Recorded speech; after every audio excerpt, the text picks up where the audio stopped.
वज़ीर-ए-आज़म शहबाज शरीफ साहब को हटाया जा रही है कि फील्ड मार्शल आसिम मुनीर सदर पाकिस्तान बन सकते हैं। 26वीं तरमीम, 27वीं तरमीम, 28वीं के ऊपर बार बार ब्रेकें लगी हुई थी। 28वीं तरमीम की खबरें हैं और 28वीं तरमीम अगर हो जाती है तो सिंध के अंदर जरदारी सिस्टम जो गुज़िश्ता 18 सालों से नाफिज है उसकी तबाही और बर्बादी हो जाएगी। इसी मसला ये है ना कि ये मसला सिर्फ पेट्रोल और डीजल का नहीं है कि वफाकी हुकूमत ने एक साल में कर्जों के सारे रिकॉर्ड तोड़ दिए हैं सर।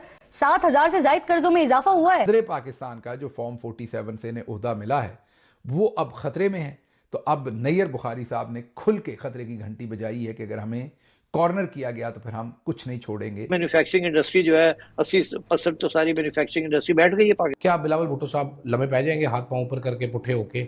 और रोड मैप सामने आ रहा है कि फील्ड मार्शल सदर किस तरह से बनेंगे या बन सकते हैं, और उसके लिए कहा जा रहा है कि हम सहूलत देने को तैयार हैं।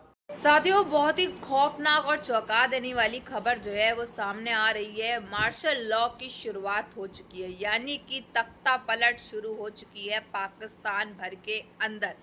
मैंने ये आपको पहले ही कुछ समय पहले बता दिया था, महीने पहले, कि जो है पाकिस्तान के अंदर तख्ता पलट बहुत जल्द होने वाली, और खबरें आ रही है कि आसिफ अली जरदारी जो है इस्तीफा दे करके उसको हटा दिया जाएगा, ये कर दिया जाएगा।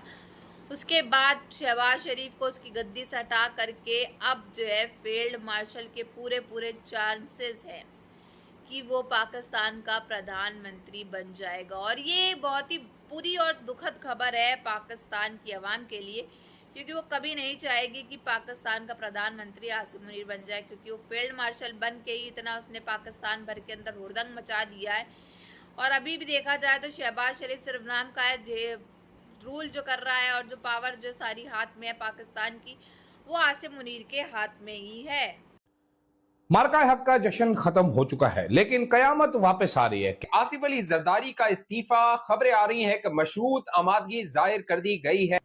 वज़ीर-ए-आज़म शहबाज शरीफ साहब को हटाया जा रहा है। खबरें ये आ रही हैं कि फील्ड मार्शल आसिम मुनीर सदर पाकिस्तान बन सकते हैं। 26वीं तरमीम, 27वीं तरमीम, 28वीं के ऊपर बार बार ब्रेकें लगी हुई थी। 28वीं तरमीम की खबरें हैं और 28वीं तरमीम अगर हो जाती है तो सिंध के अंदर जरदारी सिस्टम जो गुज़िश्ता 18 सालों से नाफिज है उसकी तबाही और बर्बादी हो जाएगी। इसीलिए पीपल्स पार्टी 28वीं तरमीम के रास्ते में रुकावट बनी हुई है। जहां अब ये खबर है कि हुकूमती तर्जमान भी खुद कह रहे हैं कि आसिफ जरदारी को दिमागी अमराज या सेहत की वजह से इस्तीफा देने पर मजबूर किया जा रहा है। सदर पाकिस्तान का जो फॉर्म 47 से इन्हें ओहदा मिला है वो अब खतरे में है। तो अब नैयर बुखारी साहब ने खुल के खतरे की घंटी बजाई है कि अगर हमें कॉर्नर किया गया तो फिर हम कुछ नहीं छोड़ेंगे। मतलब कि अगर सदर जरदारी को सदारत से हटाया गया तो फिर हम ये हुकूमत नहीं चलने देंगे। या तो उन्हें इस्तीफा देना पड़ेगा या फिर उन्हें जो है एस्टेब्लिशमेंट की ख्वाहिश पे वोट देना पड़ेगा। क्या बिलावल भुट्टो साहब लम्हे पै जाएंगे हाथ पांव ऊपर करके पुट्ठे होके, या बिलावल साहब फाइट करेंगे? भारत के खिलाफ मार्के हक में पाकिस्तान की शानदार फतह को आज 1 साल मुकम्मल हो गया है। इसी मुनासिबत से GHQ में एक पुरवकार तकरीब हुई जहां फील्ड मार्शल आसिम मुनीर ने वाज़ेह पैगाम दिया। नजमुल साकिब साहब, हमने जंग जीत ली और दुश्मन पर अपनी धाक बिठा दी। आज जब सैयद आसिम मुनीर साहब खिताब कर रहे थे तो उसमें उन्होंने कश्मीर के मसले को बहुत ज़्यादा स्ट्रेस दिया। क्या इस जीत को और बदलते हुए पावर डायनेमिक्स को पाकिस्तान यूटिलाइज कर सकता है कश्मीर कॉज के लिए?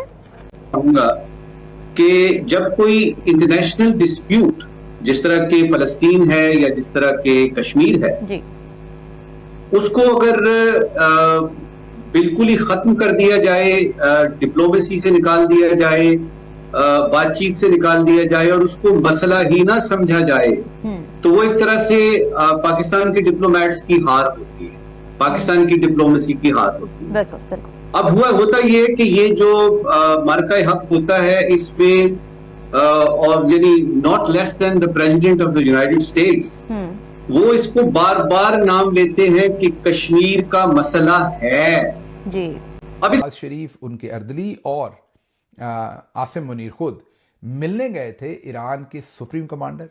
आपको पता है कि जो अब वाले सुप्रीम कमांडर हैं उनके वालिद मोहतरम, उनको मिलने गए थे ईरान में।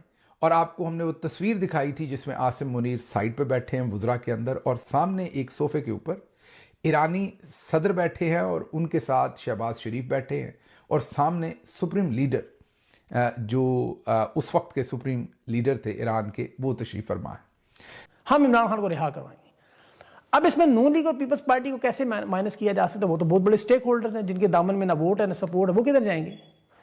इस निज़ाम को तो देखें सपोर्ट करने के लिए वो किस हद तक चलेंगे। ये मार्का हक के नाम पर जो बनियानुल मरसूस कुरान पाक में से लिया हुआ नाम, उसके जश्न पे आप देखें पंजाब हुकूमत ने मुजरे करवाए, फहश गाने, वो लड़के लड़कियां जिस तरह नाच रहे थे ज़ोंबियां बन के, बिल्कुल जैसे खैबर पख्तूनख्वा में एन उस वक्त 15 पुलिस वालों के जनाजे उठाए जा रहे। यूएई वाला चक्कर आपको पता ही है, उन्होंने उनका पता पाकिस्तान यूनिफॉर्म के अंदर बनना चाहता है, जो ये फौजी दगड़दला बता रहा है, जो कि 2025 से ऑन प्ले है। अगर ये इंप्लीमेंट हो जाता है, क्योंकि आसिम मुनीर बड़ा लंबा प्लान लेके आया है, तो पाकिस्तान फिर नहीं बचेगा, पाकिस्तान टूटेगा ही टूटेगा, क्योंकि इस बंदे की ना ज़हनी वसत है मुनीर मिस्त्री की, और ना ही इसके अंदर इंटेलेक्चुअल जो है वो कैपेसिटी है, कैलिबर है। वो तो पूरे पाकिस्तान ने देख लिया कितना एक इंटेलेक्चुअल कैपेसिटी और कैलिबर है, और ना ही लोग इसके साथ वो कह रहे हैं कि ये मसला है। इसका मतलब ये है कि इंडिया की सिफारती हार होती है। जल्दी से 2-3 बातें और कर दूं ये कश्मीर के अलावा भी। देखिए, अब इंडिया जो है वो, आपने अपने इंट्रो में जिस तरह सवालात उठाए ना, अब इंडिया पहलगाम या पुलवामा तो कर सकता है, तो फॉल्स फ्लैग तो वो करेगा, वो उसकी हसलत में है, बिल्कुल, लेकिन शायद ऑपरेशन सिंदूर ना करे। तीनों महाजों पे आपने कामयाबी हासिल की है, दुनिया मानती है। जफर लाली साहब, जैसे नजमू साकिब साहब ने कहा कि कश्मीर का इशू मार्का हक के बाद इंटरनेशनलाइज हो गया है, लेकिन इंटरनेशनल कम्युनिटी मुसलसल ये कहती है कि ये एक बायलैटरल इशू है, दो ममालिक के आपस का मामला है जो उन्होंने मिलकर ही हल करना है। तो इंटरनेशनलाइज होने का क्या फायदा होगा? क्या इंटरनेशनल कम्युनिटी की इसमें कोई से आ जाती है? How do you interpret that? देखिए, जब एक इश्यू वो एस्टेब्लिशमेंट के जरिए उसका मिशन बढ़ाने के लिए आ गया है मुशर्रफ का, अब नून लीग अलबत्ता इसमें कोशिश करी कि हम किसी तरह बच जाए। उनके हालात बड़े टाइट हैं। इनकी टोटल 17 नशिस्तें, आप गूगल और विकीपीडिया पे जाके देखें, इंटरनेशनली दुनिया मानती है कि 17 नशिस्तें हैं।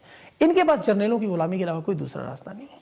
और फिर की बड़ी वसी तारीख है, जनरल ज़िया-उल-हक के दौर से आप नवाज शरीफ के काम देखें, शहबाज शरीफ उसको बढ़ावा दे रहे हैं, मरियम नवाज वो रास्ता जानती हैं।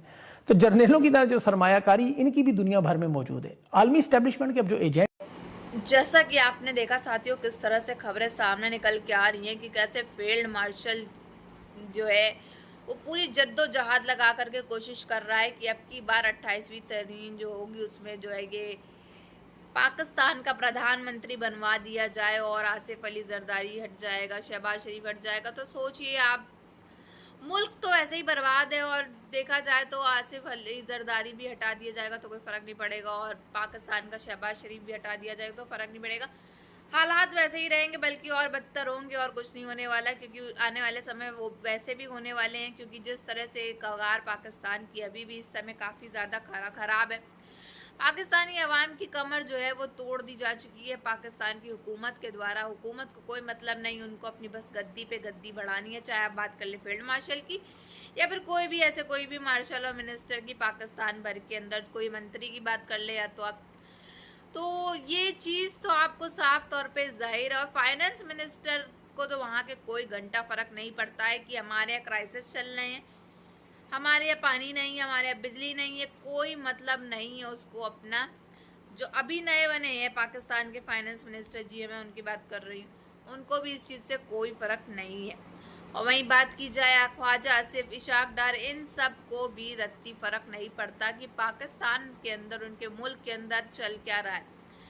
आवाम किलस किलस किलस के रो रही है, चीख रही है, बिलबिला रही है, मरती जा रही है, पाक फौज भी मर रहे हैं, पर इनको 1% का शदीद जो है वो गम नहीं है कि इनकी वजह से कितने लोग मारे जा रहे हैं, इनकी वजह से लोग कितने दुख में हैं, कितनी ज़्यादा परेशानियों का सामना कर रहे हैं, कितनी कठिनाइयों का सामना कर रहे हैं। 2 वक्त की रोटी तक खाना उनके लिए मुश्किल हो गया। इतने सारे बच्चे होते हैं इनके यहाँ वैसे ही, और फिर उनका खैरान रहना, खाना पीना, खिलाना, स्कूल भेजना, ये सब तो बहुत दूर की बात हो जाती है।